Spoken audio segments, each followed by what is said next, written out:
Hello दोस्तों, मैं धीर आपका स्वागत करता हूं आपके अपने चैनल इट्स न्यू ऑफिशियल में। दोस्तों आज फिर से हम बात करने वाले हैं हमारे अगले सीरीज के अगले जो पार्ट के बारे में, जहां पर मैं आपके लिए लाता हूं बहुत ज़्यादा इंपॉर्टेंट क्वेश्चंस का कलेक्शन जीके के।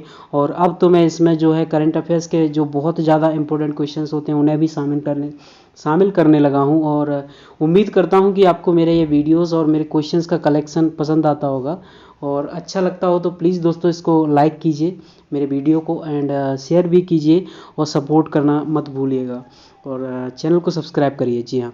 और दोस्तों यहाँ पर मैंने बहुत सारा थोड़ा डिफ़ाइन करने का भी कोशिश करूँगा मैं क्वेश्चंस को, अगर जो क्वेश्चंस में डेफिनेशन की या डिफ़ाइन करने की मुझे ज़रूरत पड़ेगी।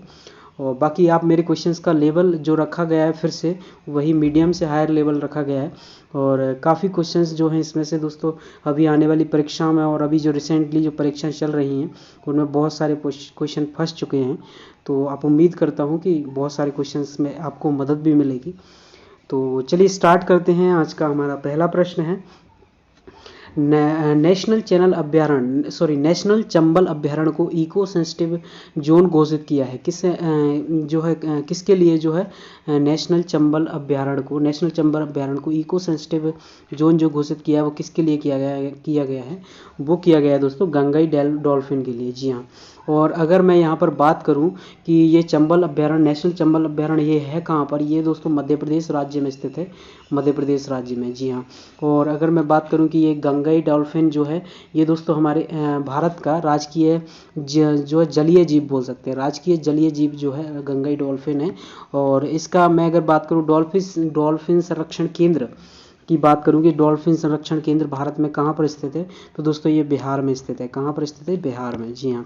नेक्स्ट हमारा प्रश्न अगला होगा कि नेशनल एजुकेशन पॉलिसी 2020 में जो थी, मतलब जो नेशनल एजुकेशन पॉलिसी जो हमने सुनी है कि हमारी एजुकेशन पॉलिसी जो है बदल गई है, जो इससे पहले कब बदली थी दोस्तों ये भी बता देता हूँ आपको। ये जो इससे पहले बदली थी वो 1986 में बदली थी, लेकिन अब जो बदली है वो फिर से बदली है। तो ये किस समिति की सिफारिश से जो है बदली गई है? तो ये जो बदली गई है दोस्तों समिति कस्तूरी रंगन समिति की सिफारिश से ये नेशनल एजुकेशन पॉलिसी 2020 बदली गई है।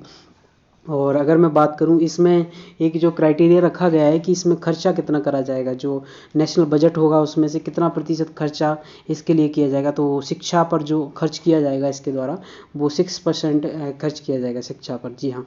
ये कस्तूरी रंगन समिति की सिफारिश के आधार पर ही लिया गया ये फैसला है। और अब मैं बात करूं, नेक्स्ट प्रश्न है हमारा कि मेजर ध्यानचंद अवार्ड। सबसे पहले दोस्तों मैं आपको बता दूं कि ये मेजर ध्यानचंद जो अवार्ड है ये अभी जो नाम बदल गया है ये, तो ये किस अवार्ड का नाम हो गया है? Major Dhyanchand award. तो ये राजीव गांधी खेल रत्न जो मिलते थे, भारत का सबसे बड़ा खेल रत्न जो होता है वो राजीव गांधी खेल रत्न होते थे, जो अवार्ड होता था, उसकी जगह अब इसका नाम मेजर ध्यानचंद अवार्ड कर दिया गया है। और अब मैं बात करूं कि इसमें जो राशि कितनी प्राप्त होती है, राशि जो पहले दी जाती थी दोस्तों वो दी जाती थी 15 लाख रुपए दिए जाते थे, लेकिन अब जो राशि कर दी गई वो 25 लाख रुपए कर दी गई है। और अब मैं बात करूं थोड़ा सा कि हॉकी, तो ये मेजर ध्यानचंद जो अवार्ड दिया गया, हालांकि ये काफ़ी लोगों को दिया गया है, लेकिन इसमें से जो मेन जो मैं आपको बताना चाहता हूँ तो उनको जो दिया गया है वो ये मेन खिलाड़ी हैं। इनके अलावा भी बहुत सारे खिलाड़ियों को दिया गया है, लेकिन अभी यहाँ पर मैं इनको डिस्कस कर लेता हूँ कि मनप्रीत सिंह को दिया गया है और ये सृजेश को दिया गया है, मनप्रीत सिंह और सृजेश को। तो और जिस सृजेश के बारे में बात करूँ ये कौन है दोस्तों? गोलकीपर हैं फुटबॉल में। और ये मनप्रीत सिंह जो हैं ये भी हमारे जो हैं खिलाड़ी हैं और फुटबॉल से संबंधित हमारे एक फेमस खिलाड़ी भारत में जो हैं सुनील छेत्री के नाम से आपने सुना होगा, सुनील छेत्री के नाम से फुटबॉल के जो है कप्तान रह चुके हैं ये भारतीय फुटबॉल टीम के। जी हाँ। नेक्स्ट हम बात करते हैं महिला हॉकी कैप्टन कौन है इस टाइम पर? महिला हॉकी की कैप्टन जो हैं भारत की अभी महिला हॉकी की जो कैप्टन बनी है वो कौन है? वो है रानी रामपाल हैं। और नेक्स्ट हमारा प्रश्न रहेगा कि 2021 के इंडेक्स हैं दोस्तों कुछ जो बहुत ज़्यादा इंपॉर्टेंट आपके लिए बनेंगे, किसी न किसी परीक्षा में पूछे जाएंगे, जो कम से कम मान लो आप मार्च अप्रैल तक तो आपके लिए किसी न किसी परीक्षा के लिए बहुत ज़्यादा इंपॉर्टेंट है। तो 2021 के इंडेक्स है लोकतंत्र इंडेक्स में कौन सा नंबर है भारत का? वो है दोस्तों लोकतंत्र में जो नंबर है दोस्तों वो है भारत का क्या बोलते हैं 53 नंबर है लोकतंत्र में, लोकतंत्र सूचकांक में। और ह्यूमन डेवलपमेंट इंडेक्स में जो नंबर है वो है 131। और ईज ऑफ डूइंग जो बिजनेस जो नंबर रहता है उसमें जो है 63 है। और स्वतंत्रता शांति सूचकांक में जो नंबर है भारत का वो है 135। और प्रेस फ्रीडम इंडेक्स में जो नंबर है वो 142। और परसेप्शन जो है इंडेक्स में जो परसेप्शन इंडेक्स में जो नंबर है वो है 10th नंबर जी। थोड़ा इंग्लिश में दोस्तों थोड़ा सा बोलने में सतर्कता नहीं होती मेरे में, हिंदी अच्छा बोल लेता हूँ। नेक्स्ट क्वेश्चन है हमारा कि उड़ीसा के जयगढ़ में कौन सा ऐतिहासिक स्थल स्थित है। तो उड़ीसा के अगर मैं बात करूं कि वो उड़ीसा के जो जयगढ़ में स्थित है वो कौन सा ऐतिहासिक स्थल स्थित है, तो ये है दोस्तों अशोक का शिलालेख। अशोक का शिलालेख जो आपने सुना होगा, जो अशोक का सबसे पहला जो शिलालेख था वो उस उड़ीसा के जो है उड़ीसा के जयगढ़ जगह पर मिला था जी हाँ। नेक्स्ट हम बात करते हैं कि वह प्लास्टिक जो दूसरी बार नहीं डाला जा सके, मतलब ऐसा प्लास्टिक जैसे कि अपन कि बोल सकते हैं कि ये इस प्लास्टिक को अगर आप एक बार कोई रूप दे देते हैं तो आप इसको पिघला कर वापस किसी और रूप में परिवर्तित नहीं कर सकते। तो इस टाइप के प्लास्टिक को क्या कहा जाता है, तो दोस्तों उस टाइप के प्लास्टिक को कहा जाता है थर्मोसेटिंग पॉलीमर। जी हाँ, थर्मोसेटिंग पॉलीमर कहा जाता है। नेक्स्ट प्रश्न है हमारा कि नेशनल फायर सर्विस कॉलेज कहाँ पर स्थित है। नेशनल फायर सर्विस कॉलेज कहाँ पर स्थित है, तो दोस्तों ये जो स्थित है वो है नागपुर में। जी हाँ, नागपुर महाराष्ट्र में स्थित है नेशनल फायर सर्विस कॉलेज। अगला प्रश्न है हमारा कि दलमा टैप भारत के किस राज्य में स्थित है। दलमा टैप जो भारत के किस राज्य में स्थित है दोस्तों, ये है झारखंड राज्य में स्थित है दलमा टैप भारत के। विवेकानंद जी का शिकागो का भाषण किस लिए प्रसिद्ध था, तो दोस्तों ये अपन कह सकते हैं कि विवेकानंद जी ने, जो स्वामी विवेकानंद थे, उन्होंने शिकागो में जो भाषण दिया था वो किस सन में दिया था, तो दोस्तों ये दिया था 1893 में। थोड़ा सा कन्फ्यूज़न रह जाता है दोस्तों वहाँ पर 2-4 सन जब दे देते हैं 1892, 1894, 1895, तो इस तरीके से आपको थोड़ा कन्फ्यूज़न हो जाता है, इसलिए डाला गया प्रश्न है। नेक्स्ट हमारा है कि कैल्शियम कार्बोनेट। जी हाँ, कैल्शियम कार्बोनेट में कैल्शियम का प्रतिशत कितना होता है, तो दोस्तों ये जो प्रतिशत रहता है याद करने की वैसे ज़रूरत नहीं होनी चाहिए, क्योंकि ये जो परसेंटेज निकाला जाता है दोस्तों, इनके जो एटॉमिक नंबर रहते हैं उनके नंबर लिखने के बाद जो कैल्शियम का जो नंबर बनता है वो परसेंटेज नंबर निकाला जाता है, तो ये 40% रहता है कैल्शियम कार्बोनेट में। जी हाँ। नेक्स्ट हम बात करते हैं कि प्रसिद्ध बंगाली कार्टून नांटे फोंटे। जी हाँ, प्रसिद्ध बंगाली कार्टून, ये मोस्ट इंपोर्टेंट क्वेश्चन लगा लेना, एसएससी में कई बार पूछा जा चुका है। प्रसिद्ध बंगाली कार्टून नांटे फोंटे का निर्माणकर्ता कौन थे, ये थे नारायण देवनाथ। जी हाँ, नारायण देवनाथ थे नांटे फोंटे के कार्य जो निर्माणकर्ता थे। नेक्स्ट हमारा प्रश्न है कि महात्मा गांधी का ये प्रश्न आपके लिए बहुत कन्फ्यूजिंग हो सकता है, थोड़ा अच्छे से पढ़िएगा इसको। नेक्स्ट है हमारा कि महात्मा गांधी के लिए पहला अहिंसक असहयोग आंदोलन कौन सा था। महात्मा गांधी का पहला अहिंसक आंदोलन कौन सा था, तो मैं कहूँगा 1918 का खेड़ा सत्याग्रह जो था पहला अहिंसक आंदोलन था, अहिंसक असहयोग आंदोलन। नेक्स्ट हमारा है कि पहला नॉर्मल मूवमेंट, जो मतलब गांधी जी ने कोई इंटेंशन टाइप से किया था लेकिन उसमें कोई ज़्यादा धरना या कुछ नहीं करा गया था, नॉर्मल किया गया था, तो नॉर्मल मूवमेंट जो था वो कौन सा था, 1917 का चंपारण सत्याग्रह जो था वो था अपना महात्मा गांधी का पहला नॉर्मल मूवमेंट था। और पहला पूर्ण विरोध, मतलब कंप्लीटली जिसमें विरोध किया जा रहा था, सविनय अवज्ञा आंदोलन था दोस्तों, ये था अपना 1920 को था नॉन कॉर्पोरेशन मूवमेंट। जी हाँ, नॉन कॉर्पोरेशन मूवमेंट मतलब असहयोग आंदोलन था 1920 में। जी हाँ, सविनय अवज्ञा आंदोलन जो चलाया गया था वो 1930 के आसपास चलाया गया था। जी हाँ। नेक्स्ट हमारा प्रश्न होगा, अगला प्रश्न है हमारा कि ईस्ट इंडिया कंपनी ने एक राज्य को नहीं हड़पा था। ईस्ट इंडिया कंपनी एक कंपनी थी, ये हम जानते हैं अंग्रेज़ों के द्वारा, इसी कंपनी के द्वारा राज्य किया गया था भारत पर। और अगर मैं बात करूं कि इस कंपनी ने सिर्फ एक राज्य को नहीं हड़पा था, वो कौन सा राज्य था, तो वो था करौली। जी हाँ, ये करौली कहाँ पर है, ये आज एक ज़िला है, ये राजस्थान का एक ज़िला है करौली। जी हाँ, राजस्थान का एक ज़िला है करौली, तो इसको उस टाइम पर नहीं हड़पा था। नेक्स्ट हमारा प्रश्न है कि बेरोजगारी की कल्पना की प्राकृतिक दर की वकालत किसने की थी। बेरोजगारी की कल्पना की प्राकृतिक दर की जो वकालत की थी दोस्तों वो की थी मिल्टन फ्रीडमैन ने। जी हाँ, मिल्टन फ्रीडमैन ने की थी। अगला प्रश्न है हमारा कि मनुस्मृति के हिसाब से महिलाओं को धन प्राप्त करने का माध्यम क्या हो सकता है। तो ये दोस्तों आजकल की बात नहीं चल रही, ये मनुस्मृति आपने पढ़ी तो नहीं होगी, आपने सुनी होगी मनुस्मृति का नाम। तो ये मनुस्मृति के अनुसार जो है महिलाओं के लिए धन प्राप्त करने का सबसे सुगम या स्वच्छ जो माध्यम होता है वो कौन सा होता है? वंशानुक्रम रूप से वो ले सकती हैं धन, मतलब वंश के आधार पर जो है, वंश के आधार पर उन्हें धन प्राप्त हो सकता है बिना कुछ करे या बिना किसी प्रकार से। तो ये पुराना मनुस्मृति का कहना है। नेक्स्ट हम बात करते हैं सियोट गुफाएं किस देश में स्थित हैं? सियोट की गुफाएं कहाँ पर स्थित हैं? ये कहाँ पर ये हैं कच्छ में, कच्छ के रण में। देश नहीं बोलेंगे, राज्य बोलेंगे, राज्य में स्थित है तो ये होगा कच्छ के रण में स्थित है। नेक्स्ट हम बात करते हैं कि एलोरा की चट्टान, एलोरा की जो चट्टान में मंदिर उकेरा गया था वो कौन सा मंदिर था? एलोरा की जो चट्टान में मंदिर उकेरा गया था उसका नाम था कैलाशनाथ मंदिर। जी हाँ। नेक्स्ट हम बात करते हैं राधा की वेशभूषा में कृष्ण के कागज पर ऑयल पेंटिंग कहाँ पर स्थित है? राधा की वेशभूषा मतलब ऐसी पेंटिंग जहाँ पर कृष्ण ने, जी हाँ, कृष्ण ने राधा के वेशभूषा या पोशाक पहन ली थी और राधा के वस्त्र पहन लिए थे। तो इस टाइप की पेंटिंग, ऑयल पेंटिंग किस जगह की बहुत फेमस है? तो दोस्तों वो है किशनगढ़ कलम की। जी हाँ, किशनगढ़ कलम के द्वारा फेमस पेंटिंग है ये, और ये राजस्थान की किशनगढ़ कलम की पेंटिंग है। ये बहुत ज़्यादा पूछा जाता है एसएससी में प्रश्न ये। नेक्स्ट प्रश्न हम बात करते हैं, भारत ने स्वाति रडार खरीदने का समझौता किसके साथ किया है? तो भारत ने, हालांकि इसको क्वेश्चन को आप याद ना भी करें तो कोई दिक्कत नहीं है, ये स्टैटिक नहीं कहलाएगा। भारत ने स्वाति रडार खरीदने का समझौता किसके साथ किया है? ये आर्मेनिया के साथ किया है। नेक्स्ट हम बात करें, भारत में शुद्धि आंदोलन की शुरुआत की थी, तो भारत में सबसे पहले जो शुद्धि आंदोलन की शुरुआत की थी तो वो जो की थी शुद्धि आंदोलन की स्टार्ट वो दयानंद सरस्वती जी ने की थी। जी हाँ। नेक्स्ट हमारा प्रश्न रहेगा कि फादर ऑफ इंडियन रेनेसा, तो भारत के जो रेनेसा या भारत के अपन कह सकते हैं भविष्य के जनक कौन कहलाते थे? तो Bharat father of Indian Renaissance कौन कहलाते थे? ये कहलाते राजा राम मोहन राय। जी हाँ, राजा राम मोहन राय को फादर ऑफ इंडियन रेनेसा कहते थे। और काकेशस पर्वत श्रृंखला किस महाद्वीप में स्थित है? काकेशस पर्वत श्रृंखला जो स्थित है दोस्तों ये है यूरोप महाद्वीप में स्थित है। कहाँ पर है? यूरोप महाद्वीप में स्थित है। नेक्स्ट हम बात करें, और अगर मैं यूरोप महाद्वीप से बात करूँ तो दोस्तों इसकी यहाँ पर पूरा एक यूनियन है बहुत सारे देशों की, यूरोपियन यूनियन के नाम से जाना जाता है। और अगर मैं बात करूं कि यूरोपियन यूनियन का जो मुख्यालय है वो कहाँ पर है? ब्रुसेल्स बेल्जियम में स्थित है। कहाँ पर स्थित है? ब्रुसेल्स बेल्जियम में। जी हाँ।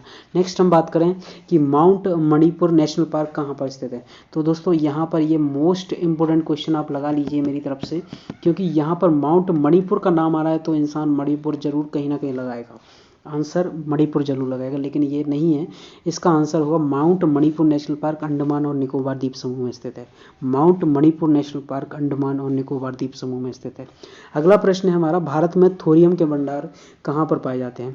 तो दोस्तों भारत में जो थोरियम के भंडार पाए जाते हैं वो पाए जाते हैं, सबसे पहली बात किस प्रकार की चट्टानों में पाए जाते हैं? तो दोस्तों वो पाए जाते हैं मोनोजाइट चट्टानों में। और मैं बात करूँ ये किस राज्य में पाए जाते हैं? तो दोस्तों ये पाए जाते हैं केरला राज्य में। नेक्स्ट हम बात करते हैं कि माउंट एवरेस्ट को घेरने वाला नेशनल पार्क, माउंट एवरेस्ट को, ऐसा कौन सा नेशनल पार्क है जो माउंट एवरेस्ट को चारों तरफ से घेरता है? तो ये जो नेशनल पार्क है दोस्तों ये है सागर माथा नेशनल पार्क, और ये नेपाल में स्थित है। और दूसरी चीज़ मैं एक और बता दूं कि सागर माथा के नाम से ही नेपाल में माउंट एवरेस्ट को बोला जाता है, सागर माथा बोला जाता है माउंट एवरेस्ट को नेपाल में। जी हाँ। नेक्स्ट हम बात करते हैं कि व्यक्ति बदलते हैं, क्या कह रहा है? व्यक्ति बदलते हैं नियम नहीं, ये सरकार में होता है। किस प्रकार की, मतलब व्यक्ति परिवर्तित होते हैं, नियम परिवर्तित नहीं होते कभी भी। तो ये किस प्रकार की सरकार रहती है? ये संवैधानिक सरकार रहती है, यहाँ पर राजाशाही नहीं होती। और ये संवैधानिक मतलब जो हमारे भारत देश की जो सरकार है वो जो है संवैधानिक सरकार है, और यहाँ पर व्यक्ति बदल सकते हैं लेकिन नियम परिवर्तित नहीं होते कभी भी।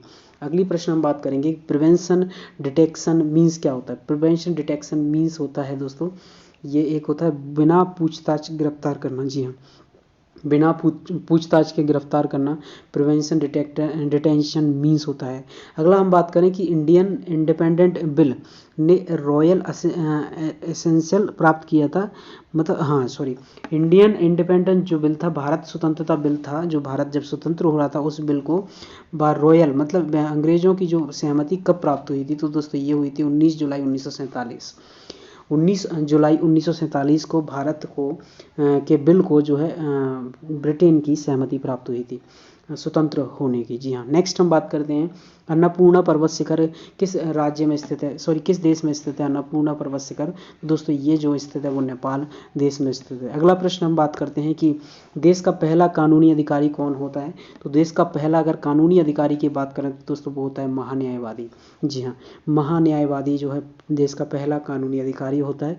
और बैक्टीरिया फेज का आविष्कार किसने किया था। तो बैक्टीरिया फेज का आविष्कार जो किया था Felix d'Herelle and Frederick Twort ने किया था।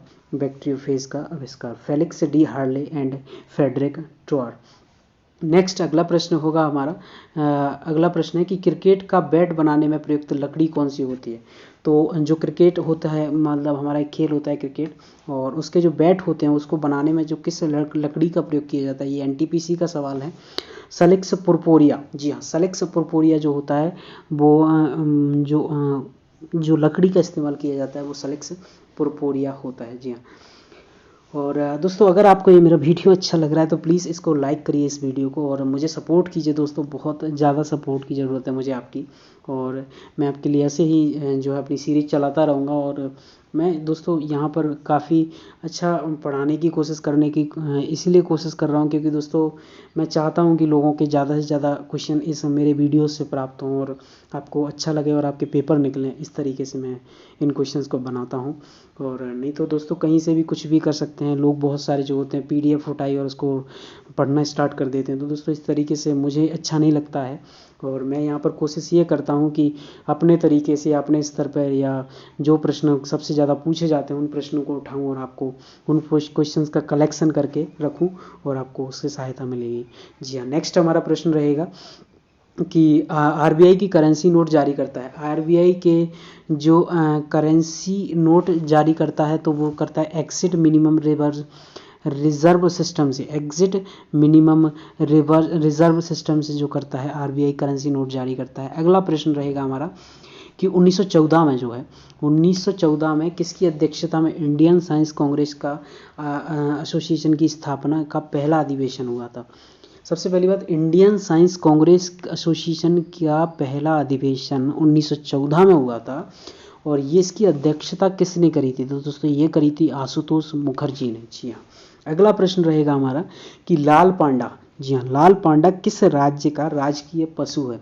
तो लाल पांडा, रेड पांडा जो है पशु है, राजकीय पशु है, वो सिक्किम का राजकीय पशु है। जी हाँ, गोवा का क्षेत्रीय संगीत कौन सा है। तो दोस्तों गोवा का अगर मैं बात करूं कि क्षेत्रीय संगीत कौन सा है तो दोस्तों वो है मांडो।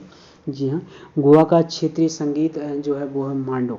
नेक्स्ट हम बात करते हैं, अगला प्रश्न है हमारा कि भारत की नेशनल अकादमी ऑफ लेटर्स कहाँ पर स्थित है। भारत की नेशनल अकादमी ऑफ लेटर्स स्थित है, यह है साहित्य अकादमी को भारत की नेशनल अकादमी ऑफ लेटर्स कहा जाता है, किसे कहा जाता है, ये कहा जाता है दोस्तों साहित्य अकादमी को। जी हाँ, अगला प्रश्न है हमारा कि पुराना उपभोक्ता संरक्षण अधिनियम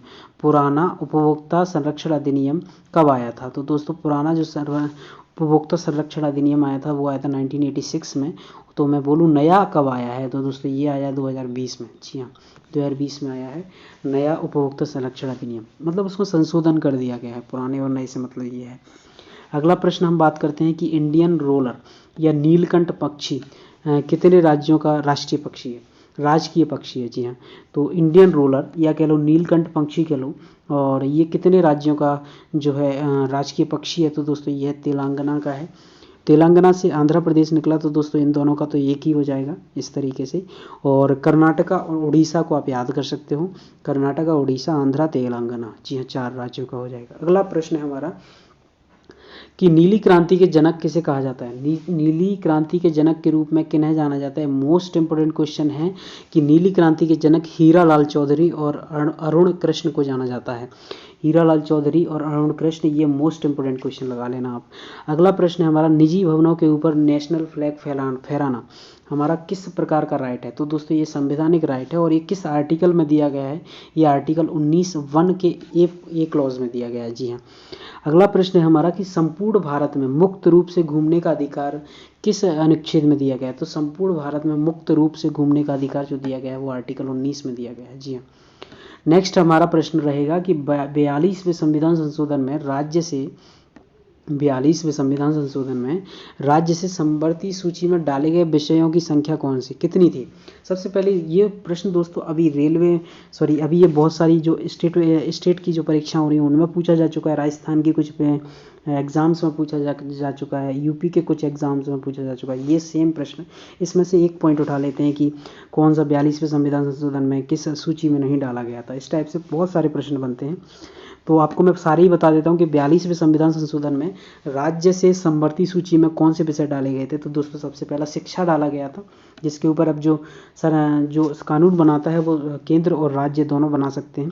और वन डाला गया था जिस पर दोनों बना सकते हैं। नापतोल डाला गया था। वन्य जीव एवं पक्षियों का संरक्षण डाला गया था। और पांचवा जो डाला गया था वो न्याय का प्रशासन डाला गया था। जी हाँ। और अगर मैं बात करूँ समवर्ती सूची में दोस्तों अगर मैं बात करूँ कि विषयों की संख्या कितनी है, तो समवर्ती सूची में जो विषयों की संख्या हो गई है वो हो गई 52। और अगर मैं बात करूँ संघ सूची में विषयों की संख्या कितनी है, तो वो है वो दोस्तों 100।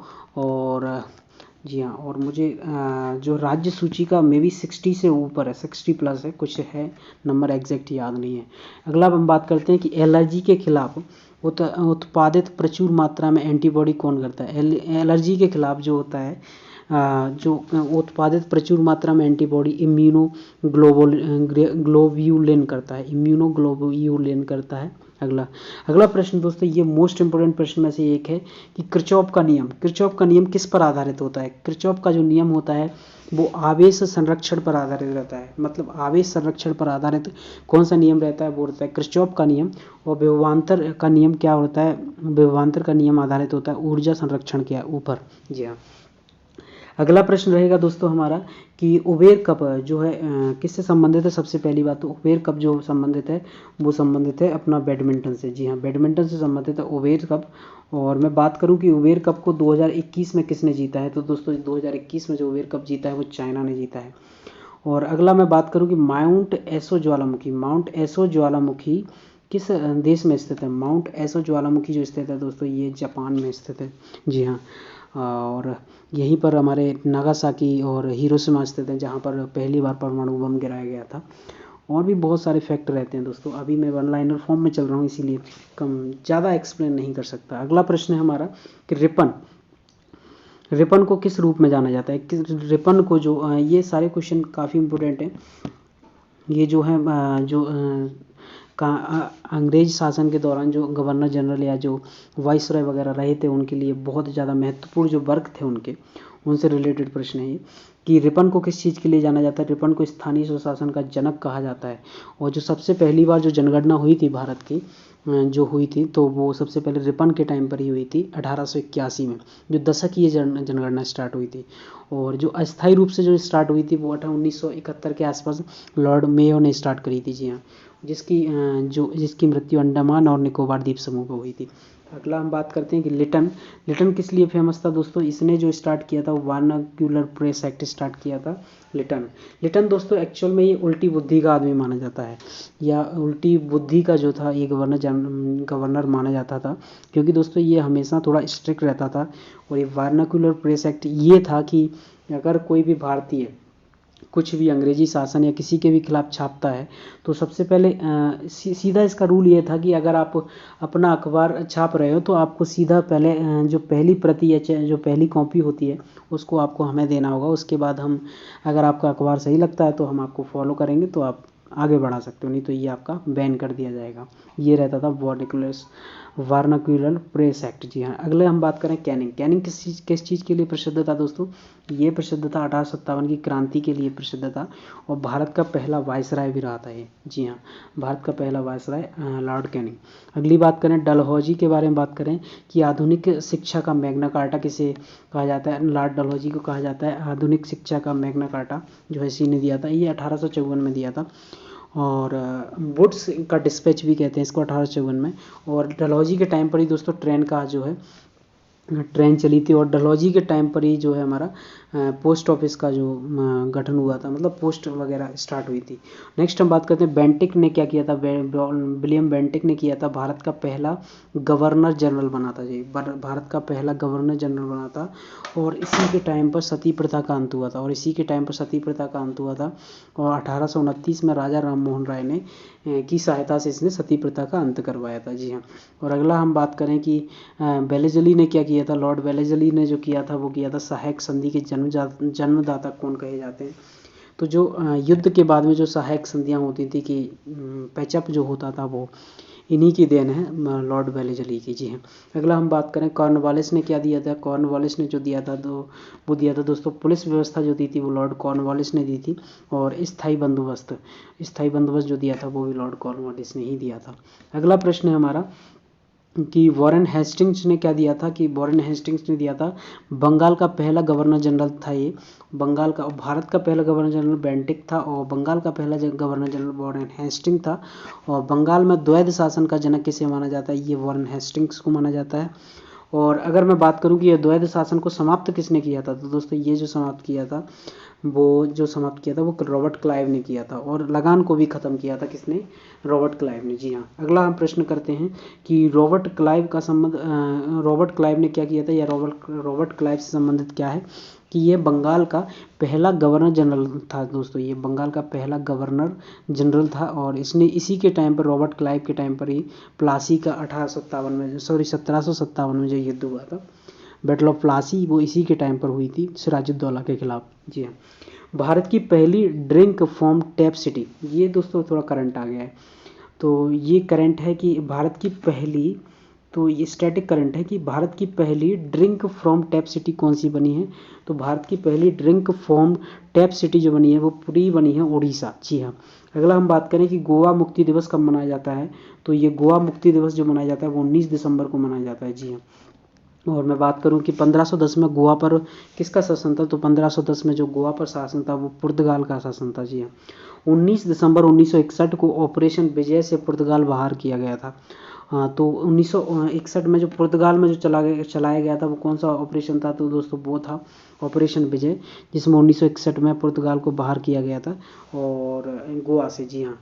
और हम बात करूँ कि 30 मई 1987 को भारत का जो अभिन्न अंग, या भारत का एक राज्य के रूप में ऑफिशियल एंट्री हुई गोवा राज्य की। जी हाँ।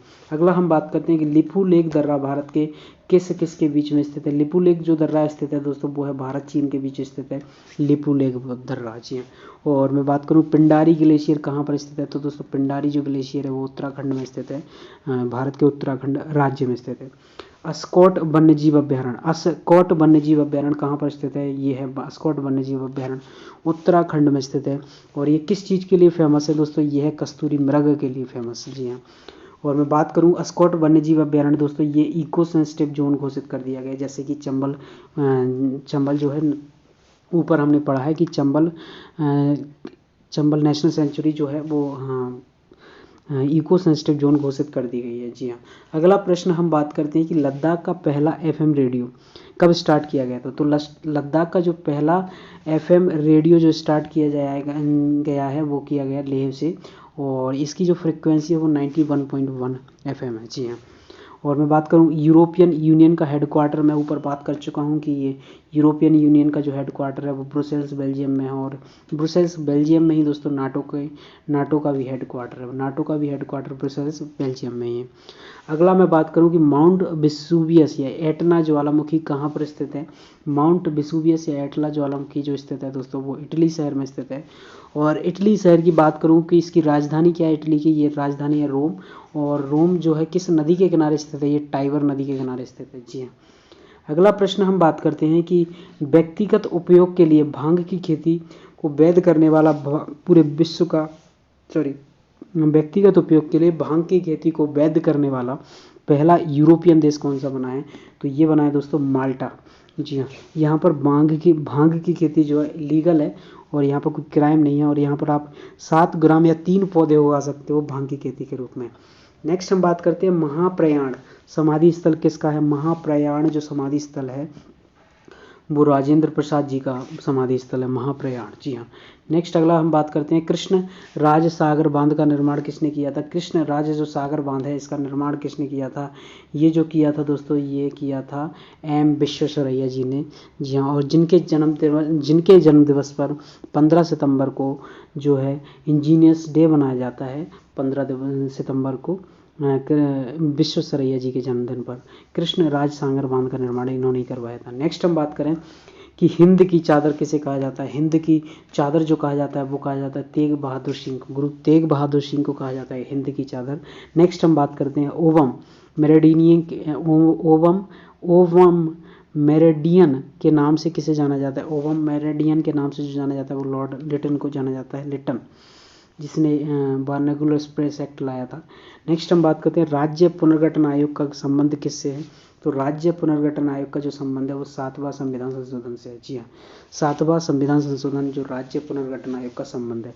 अगला हम बात करें कि रामगुंडम थर्मल पावर प्लांट किस राज्य में स्थित है? रामगुंडम थर्मल पावर प्लांट जो स्थित है दोस्तों ये है तेलंगाना राज्य में। जी हाँ, रामगुंडम थर्मल पावर प्लांट।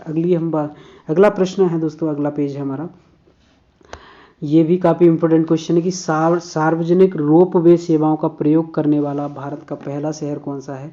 तो सार्वजनिक रोपवे सेवाओं का प्रयोग करने वाला भारत का पहला शहर जो है वो है वाराणसी। जी हाँ। और अगला हम बात करें कि विश्वकर्मा वाटिका स्थित है, ये विश्वकर्मा वाटिका कहाँ पर स्थित है? ये स्थित है दोस्तों रामपुर उत्तर प्रदेश में, विश्वकर्मा वाटिका। जी हाँ। और अगला प्रश्न हम बात करते हैं कि देश का पहला एरोमेटिक या सुरभि या मतलब एरोमेटिक मतलब सुगंधित वाटिका कह सकते हैं, सुगंधित वन कहाँ पर स्थित है? देश का पहला एरोमेटिक सुरभि वाटिका कहाँ पर बनी है? तो दोस्तों ये बनी है उत्तराखंड में। जी हाँ, उत्तराखंड में बनी। और हर्बल, और मैं बात करूं हर्बल, देश का पहला हर्बल पार्क कहाँ पर बना है? ये दोस्तों ये बना है उत्तराखंड में पहला हर्बल पार्क। और बात करूं ट्यूलिप गार्डन कहाँ पर स्थित है? ये है जम्मू कश्मीर राज्य में। नेक्स्ट हमारा प्रश्न रहेगा कि अब एपीजे अब्दुल कलाम का प्रेरणा स्थल को किस नाम से जाना जाता है? एपीजे अब्दुल कलाम के प्रेरणा स्थल को जो जाना जाता है वो विशाखापत्तनम में स्थित है। जी हाँ, ये कहाँ पर स्थित है? ये विशाखापत्तनम में स्थित है। जी हाँ। डेल्टा वेरिएंट के बारे में हम बात कर चुके हैं पहले के वीडियो में भी कि इसका जो नंबर होता है B.1.627.2 होता है डेल्टा का, और कप्पा का जो रहता है B.1.627.1 होता है, और ओमरिकॉन का जो है वो है दोस्तों B.1.1 जो 529 जो स्थित है ये ओमरिकॉन के लिए है। जी हाँ। नेक्स्ट हम बात करें भारत का पहला टेस्ट ट्यूब बेबी भैंस का बछड़ा का क्या नाम है? भारत का पहला टेस्ट ट्यूब बेबी भैंस का बछड़े का क्या नाम है? बन्नी मादा। जी हाँ, वो भारत के पहले टेस्ट ट्यूब बेबी जो बछड़े का नाम है। नेक्स्ट हम बात करते हैं संविधान की भाषा कौन सी है?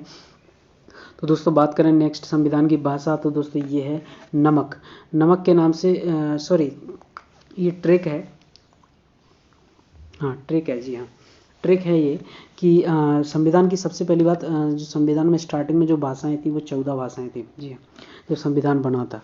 और जब हम बात करें कि 15वीं भाषा संविधान की कब बनी थी, तो ये बनी थी दोस्तों 15वीं जो भाषा बनी थी वो 21वें संविधान संशोधन के तहत सिंधी बनाई गई थी 15वीं भाषा। और मैं बात करूँ 16वीं 17वीं और 18वीं, इसके लिए एक ट्रिक है नमक के नाम से नेपाली, मणिपुरी और कोंकणी जो है ये बनाई गई थी 71वें संविधान संशोधन के तहत जो बनाई गई थी, ये बनाई गई थी 16वीं 17वीं और 18वीं, नमक के नाम से नेपाली, मणिपुरी और कोंकणी। और अगर मैं बात करूँ बोडो सॉन्ग के नाम से जो है 19वीं 20वीं 21 22वीं बनाई गई थी। तो यहाँ पर बोडो के नाम से ले लो, अब बोडो और डोंगरी, संथाली और मैथिली। लास्ट अगर मैं पूछूं कि पहली जोड़ी गई भाषा कौन सी थी भारतीय संविधान में, तो उसका आंसर होगा सिंधी। और आखिरी जोड़ी गई भाषा भारतीय संविधान में कौन सी थी, वो थी मैथिली। और ये किस संविधान संशोधन के तहत जोड़ी गई थी? ये 92वें संविधान संशोधन के तहत जोड़ी गई थी। जी हाँ। और अब हम बात करते हैं, अगला प्रश्न है हमारा कि सस्टेनेबल ट्रांसपोर्ट अवार्ड किसे दिया गया है? सस्टेनेबल ट्रांसपोर्ट अवार्ड जो दिया गया है वो केरल राज्य को दिया गया है। और अगला हम बात करें कि गरीबी बहुआयामी गरीबी सूचकांक में टॉप पर कौन है? तो बहुआयामी गरीबी सूचकांक में जो टॉप पर है वो केरल है, जहाँ पर गरीबी कम से कम है। और जहाँ पर सबसे ज़्यादा गरीबी है वो है बिहार। और ये जो रिपोर्ट है वो कौन निकालता है? वो निकालता है दोस्तों नीति आयोग। जी हाँ। अगला प्रश्न हम बात करते हैं कि इंडिया फर्स्ट वन्यजीव डीएनए प्रयोगशाला कहाँ पर बनाई गई है। भारत की पहली वन्य जीवों की डीएनए प्रयोगशाला कहाँ पर बनाई गई, ये बनाई गई है नागपुर महाराष्ट्र में। जी हाँ। अगला प्रश्न है हमारा, एशिया का सबसे लंबा हाई स्पीड ट्रैक कहाँ पर बनाया गया है। एशिया का सबसे बड़ा या सबसे लंबा हाई स्पीड ट्रैक कहाँ पर बनाया गया है, ये पीथमपुर इंदौर में बनाया गया है। क्योंकि दोस्तों ये जो टेस्टिंग के लिए जो बनाया गया सबसे बड़ा ट्रैक है ये, जो मध्य प्रदेश के पीथमपुर जो है इंदौर शहर के पीथमपुर एरिया में बनाया गया है। जी हाँ। अगला क्वेश्चन है हमारा, जयनगर कुर्थी रेलवे लिंक किन किन के बीच स्थित है। तो जयनगर कुर्थी जो रेलवे लिंक है वो स्थित है दोस्तों इंडिया और नेपाल के बीच में। जी हाँ। अगला हमारा प्रश्न है कि पराम्बीकुलम नेशनल पार्क है, पराम्बीकुलम नेशनल पार्क किस किस के बीच स्थित है। तो पराम्बीकुलम नेशनल पार्क जो है दोस्तों ये है केरला में स्थित है। जी हाँ। अगला प्रश्न होगा हमारा, इंडियन इंटरनेशनल फिल्म फेस्टिवल का 52वां संस्करण कहाँ पर आयोजित होगा। इंडियन इंटरनेशनल फिल्म फेस्टिवल का 52वां संस्करण गोवा में आयोजित होगा। अगला हमारा प्रश्न रहेगा कि तूफान, ये काफ़ी इंपॉर्टेंट क्वेश्चन है, 2021 में आए हुए तूफानों को एक साथ लिख दिया गया है। इनके नाम मतलब किस देश ने दिए थे।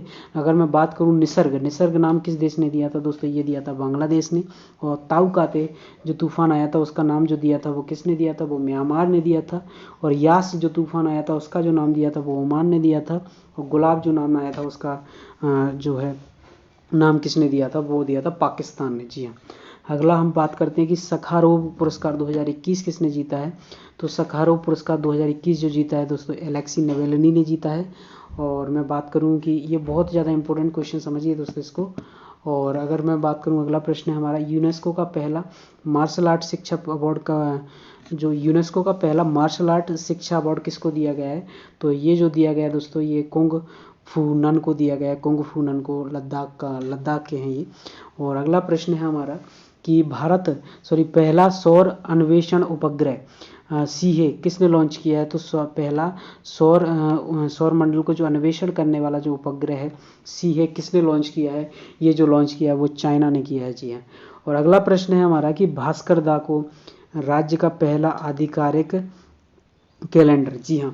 भास्कर दा को भास्कर दा के नाम से राज्य का पहला आधिकारिक कैलेंडर जो है किसने जो है लॉन्च किया है, वो किया है आसाम सरकार ने। जी हाँ। तो दोस्तों ये यहाँ पर हमारे वीडियो ख़त्म होता है। और अगर मेरा आपको वीडियो पसंद आया तो प्लीज़ दोस्तों आप इसको सपोर्ट कीजिए और इसको शेयर कीजिए और सब्सक्राइब कीजिए। और प्लीज़ वीडियो को लाइक करना ना भूलिए। और अगर आपको कोई डाउट या कोई संदेह है तो प्लीज़ कमेंट करके हमें बताइए, जिससे हम आपके अगले आने वाले वीडियो में उनकी सॉल्यूशंस करेंगे कुछ ना कुछ। थैंक यू दोस्तों, थैंक यू सो मच। जी हाँ, थैंक यू।